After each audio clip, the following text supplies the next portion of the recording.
কোটিপতির মেয়ের জন্মদিনে সামান্য শাড়ি উপহার?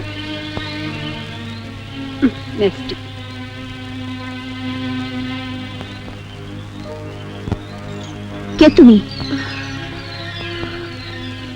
কে তোমাকে আসতে বলেছে?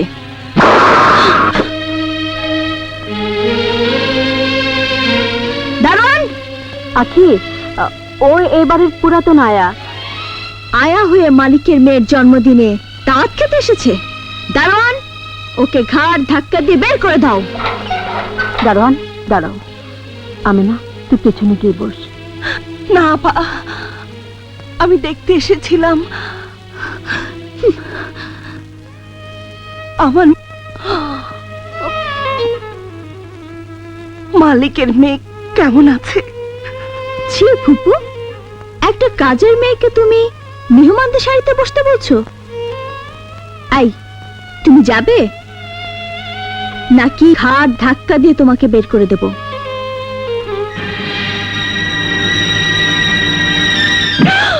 ওকে ধাক্কা দিয়ে বের করে দেবো কি?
কি হয়।